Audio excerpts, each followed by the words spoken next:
Elas não foram feitas uma para a outra, e para o bem das duas, portanto, é melhor que elas andem distantes. A mistura entre elas não costuma dar em boa coisa. É por isso, inclusive, que a proximidade entre elas é sinônimo de países atrasados e exemplo de repúblicas bananeiras. Eu estou falando das Forças Armadas e da política, essas duas instâncias que na teoria deveriam ser meio separadas, mas que na prática, na história do Brasil, elas estão sempre se misturando. É para te falar, portanto, sobre Forças Armadas e política no Brasil que eu apareço aqui hoje. Muito prazer, eu sou o Túlio Augustus, professor de Sociologia, e a você, minha caríssima, a você, meu caríssimo, fica aí as minhas boas-vindas para se inscrever aqui no canal, para dar um like nesse vídeo, para comentar suas impressões aí no comentário e tudo mais. Eu quero falar sobre Forças Armadas e política no Brasil, e eu faço na chave do José Murilo de Carvalho, que tem esse livro homônimo aqui, Forças Armadas e política no Brasil. Se você não conhece o José Murilo de Carvalho, trate de conhecê-lo. Ele é um historiador, um dos maiores intelectuais brasileiros, nasceu em 1939 em Minas Gerais, ele é professor na Universidade Federal do Rio de Janeiro e ele tem passagens por diversas universidades ao redor do mundo, já foi professor na Universidade de Yale, na Universidade de Stanford, na Universidade da Califórnia, na Escola de Altos Estudos em Paris, na Universidade de Londres, na Universidade de Oxford, foi professor na Holanda, enfim. Ele é um intelectual brasileiro mundialmente respeitado. Tem muitos livros sobre a história do Brasil, alguns deles são meio que incontornáveis, assim, Teatro das Sombras, sobre a política imperial, Os Bestializados, a formação das almas, sobre o início do Brasil republicano, enfim.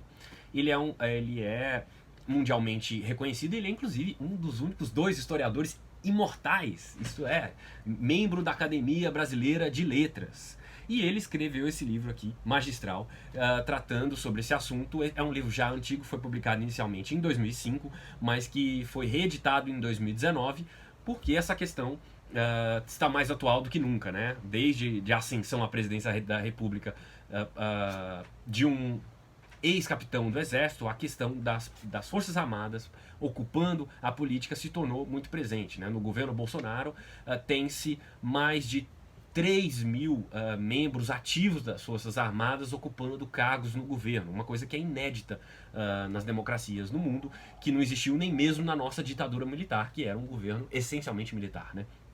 Nem na ditadura tinha esse número tão alto. Então isso, claro, que traz a discussão sobre o papel das Forças Armadas e a participação na política, enfim, e as duas sempre se misturaram na história do Brasil, né? Há textos mais atuais sobre hoje e sobre diversos momentos da história do Brasil aqui.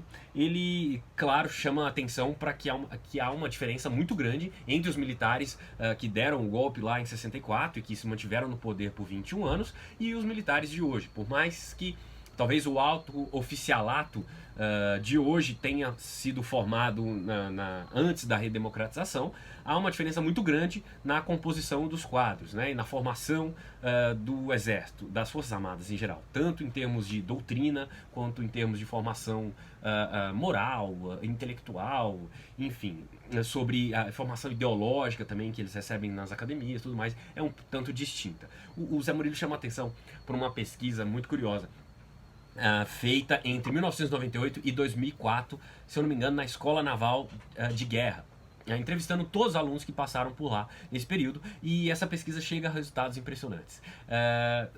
Para os militares, para 60% dos militares, deveria ser mantida uma grande distância entre política e militares, né? Apenas 6% dos militares se declaravam de direita e nenhum deles se declarava de esquerda. Mais de 90% dos militares se declaravam ou de centro-direita ou de centro-esquerda.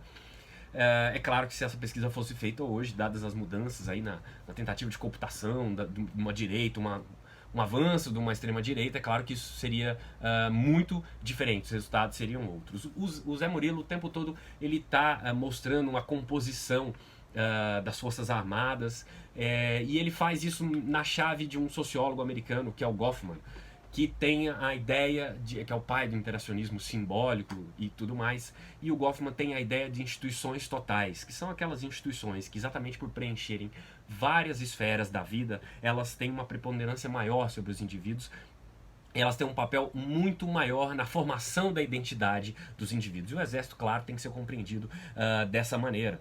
É uma questão muito central para todos, sobretudo para quem é militar, né?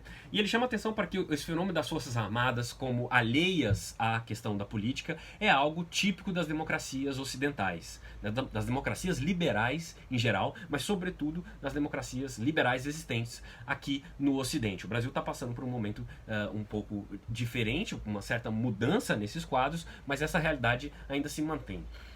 Ele mostra muito sobre a figura do Góes Monteiro, que foi um personagem crucial para a história do Exército, foi ministro da Guerra, que era o cargo equivalente a ministro da Defesa, né, durante o governo Vargas. Se não me engano, ele foi ministro da Guerra mais de uma vez.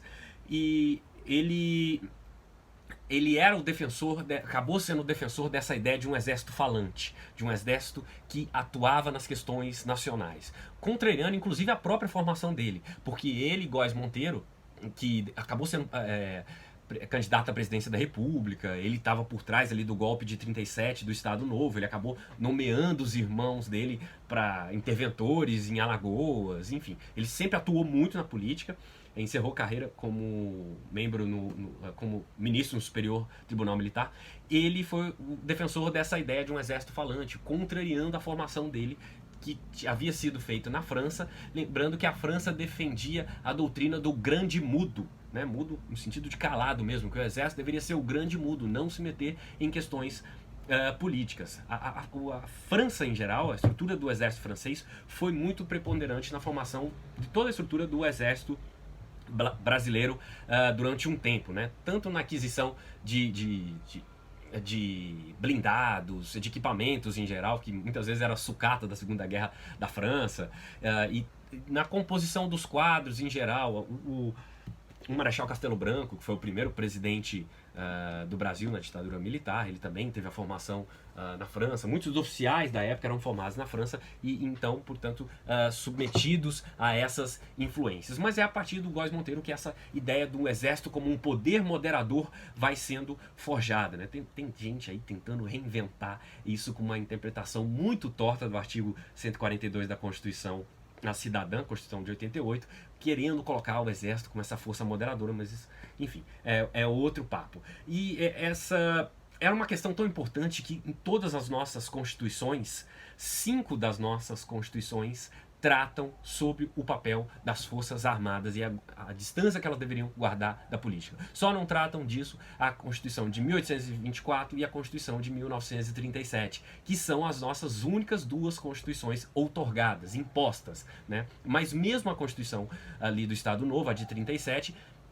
ela fala que ela proibia o soldado de votar, por exemplo, né? Impedindo essa proximidade muito grande entre os temas, né? Há uma diferença de composição nos quadros, o Zé Murilo chama muita atenção para isso, do Exército para as demais Forças Armadas, né? Marinha e Aeronáutica. Ele diz que mesmo hoje é possível dizer que essas outras forças, a Marinha e a Aeronáutica, são mais profissionalizadas, estão muito mais distantes da política e da questão ideológica, né? Elas conseguiram se manter mais distantes. Isso talvez tenha a ver até com a formação, da composição dos quadros ao longo da história, né? Durante um certo período, imagine você que na Marinha só poderia entrar filhos de oficiais da Marinha, ou quem fosse fidalgo, né? Filho de nobre, de gente importante que poderia ingressar na Marinha.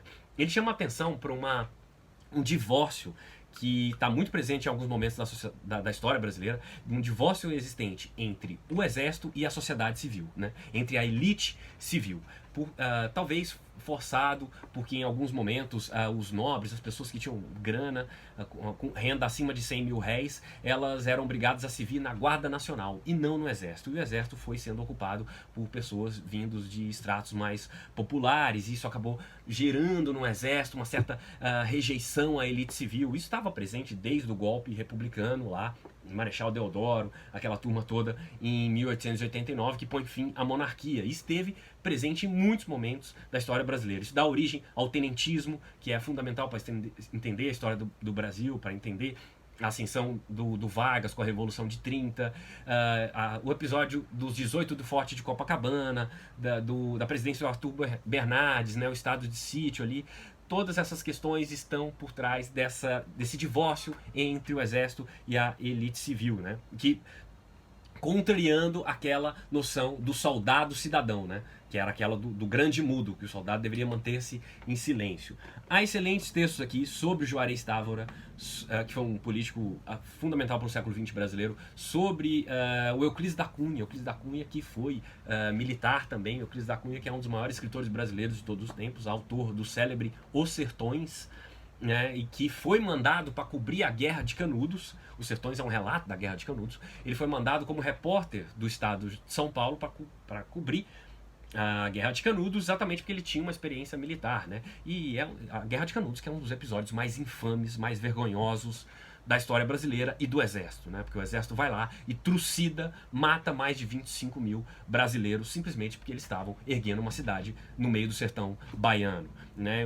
E depois de 3 derrotas vexaminosas, né? O que mostra como o Exército era primário, né? Na sua formação e nas suas táticas em geral, porque eles são derrotados 3 vezes por jagunços, mal armados, esfomeados, e vão numa 4ª expedição com uma força brutal e acabam matando 25 mil homens, mulheres e crianças, simplesmente porque se acreditava, e não era verdade, já tinha fake news naquela época, que eles queriam reerguer a monarquia, o que não era fato. Enfim, há bons textos sobre isso, há textos sobre a Guerra do Paraguai, sobre a questão dos negros e dos libertos, da composição do exército, como na Guerra do Paraguai forja uma identidade nacional e tudo mais. E ele chama atenção por uma coisa, dessa questão de um certo monopólio da honra e do patriotismo que as Forças Armadas tentam deter aqui no Brasil, né? Ele conta uma história de quando ele era professor na Universidade de Yale,